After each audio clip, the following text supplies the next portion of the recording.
Hello guys, what's up? It's me again, Alicia nyo, at nagbabalik ulit para sa ating panibagong video.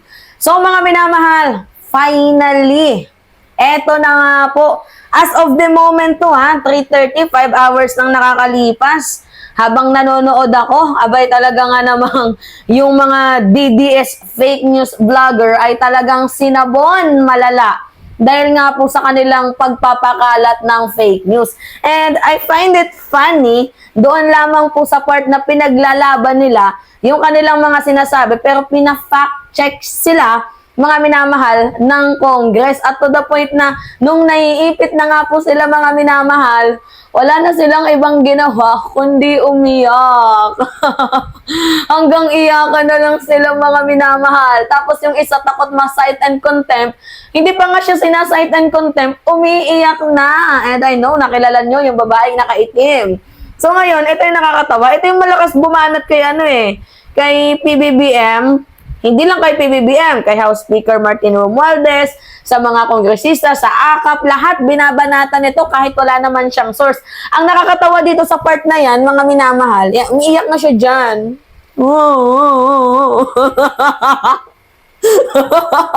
Umiiyak na siya dyan, mga minamahal.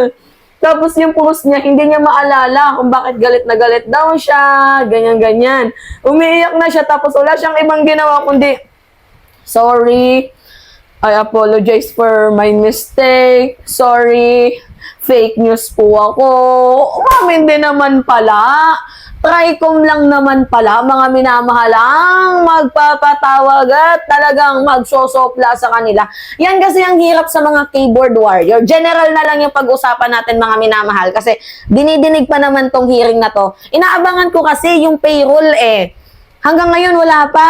Ang napag-usapan lang dito sa 5 hours ago is yung patungkol na sinusweldo kay Meta, pero 5K lang daw, minsan sinusweldo nila, ganyan-ganyan. Ngayon, yung punto ko dito, baka mamaya may madulas na, okay, hindi nga sila sumusweldo sa Meta, hindi nga sila sumusweldo sa YouTube, demonetize nga sila, ganyan-ganyan. Ang inaantay ko lang talaga dito, may mag-splok na kahit wala kaming sinusweldo sa pagtutrol, meron namang nagbibigay sa amin. Yun yung inaantay ko, mga minamahal. Walang kumakanta Siguro nasa lyrics na ata nila, yun yung walang kumanta. Pero I like the part kung paano sinunog. Itong si Mark Lopez, mga minamahal, diba, ni Commodore J. Tariela. Paano ba naman kasi, totoo naman yung sinabi ni J. Tariela Magkakaiba man tayo ng political belief, magkakaiba man tayo ng political opinion, magkakaiba mo po tayo ng pinapaniwalaang kandidato. Pero pag-usapan dapat ng patungkol sa ating soberanya, dapat sana tayo ay magkakampi.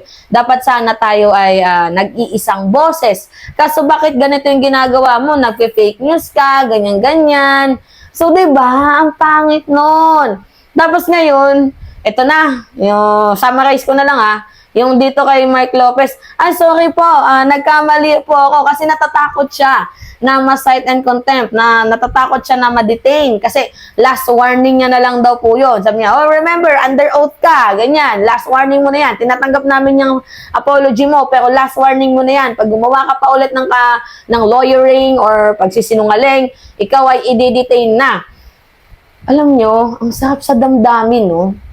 Nabunutan tayo ng tinik dahil yung mga vloggers na nagpapakalat ng fake news, tingnan ninyo parang mga asong julul. Parang mga asong ngak-ngak dyan na hindi alam yung sasabihin. Natatakot. Diba? Tingnan nyo, noong una hindi sila umappear. Noong una hindi sila umattend. Diba? Tingnan nyo kung ano yung nangyari ngayon. Napilitan kasi meron ng subpoena. Ayaw madaan sa simpleng usapan, gusto ata nadadaan sa santong basbasan Diba? So mga minamahal, may nagsasabi, dapat may makasama ka din dyan. Paano ko masasama dyan na in the first place? Hindi naman ako gumagawa ng fake news. Tayo nga yung taga-fact check sa kanila Ba't natin gagawa ng fake news ang gobyerno kung tama naman ang ginagawa ng ating pamahalaan? Totoo yung sinasabi natin, o yung sinabi ni Sara Duterte na hindi naman nila lawyer itong si Harry Roque. Totoo naman yung binabalita natin na yung pag-aresto kay former President Duterte ay talaga nga namang naaayon sa batas. Walang nilabag na ano. 'Di ba? Pansinin ninyo, mga minamahal. Tama yung pagbabalita natin. Wala tayong kinikilingan, kundi pinoprotektahan lang natin ang ating bayan kasi walang deserve na makareceive or makarinig ng fake news. Kaya tama lang yung ginawa doon sa SMNI. Oo. Ano yung ginawa sa SMNI? Na-take down po ang kanilang channel, which is very good. Tama lang yung ginawa doon sa SMNI na ma-take down yung kanilang channel. Kasi walang ibang ginawa kundi magkalat ng hate speech, 'di ba? Ng fake news, magkalat ng disinformation.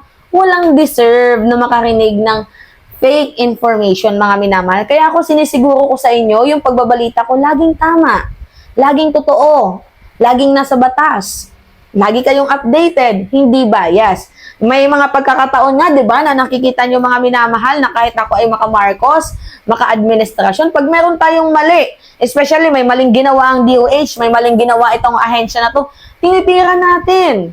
'Di ba? Naalala niyo yung kay Lagdameo. Sabi ko naman sa inyo, ako mahal ko ang ating pamahalaan, mahal ko ang ating gobyerno. Pag mayroon tayong nakitang mali at alam naman natin na medyo red flag, talagang nagvo-voice out ako. Kaya nga, madaming nagagalit sa akin kasi hindi naman ako tuta. Hindi naman ako binabayaran ng kahit sinong politiko.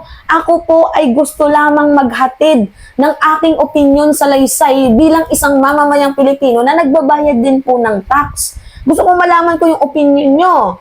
Gusto kong malaman din ninyo yung opinion ko. Magtulungan tayo for the better country and for the better future of the Philippines. Kasi ang maliit na boses, lumalaki po yan, mga minamahal, kung tayo po ay nagtutulong-tulungan. 'Di ba? Kaya, hindi nyo makikita dyan si Mima na ipapatawag ng TRICOM. No, never. Never tayong mapapatawag dyan. Or maybe kung ipatawag man tayo dyan, siguro for just clarification lang. Yung ginawa ko kay Marcoleta, pwede akong ipatawag nun, pero pinatawag ba ako? Hindi. Kasi nagsasalaysay lang ako ng opinion ko. Oh, bakit yung billboard ni Marcoleta katabi yung billboard ni Kibuloy? Na alam mong merong issue itong si Kibuloy. Na alam mo na madaming kaso itong si Kibuloy. Ikaw malinis ka, Marcoleta. Bakit mo itinabi, hinayaan mong itabi yung billboard mo kay Kibuloy? Nung sumagot naman si Marcoleta, hindi naman ako nagpagawa niyan. Mga supporters lang yan. Pero the point is, alam mo, dapat kinall out mo. So, fake news ba yon? Madami nagalit sa akin, pero hindi po ako nag-create ng fake news. Kaya nga sabi ko sa inyo, malinis ang konsensya ni Mima Alicia. Alright, mga minamahal, yun po. Anyway, nanonood pa din po ako up to this moment, mga minamahal, ng TRICOM na yan. And I hope so matapos na dahil ang tagal. Almost 6 hours na akong nanonood. At hindi ko pa, wala pang nag-i-splook na merong bigayan dyan. Pero meron akong kaibigan ng mga DDS na yung trip nila sa Hong Kong ay galing kay Kibuloy. Alright, yun po mga minamahal. Anyway, it's me again, Alicia nyo. At nagbabalik ulit para sa ating panibagong video. Maraming salamat mga minamahal.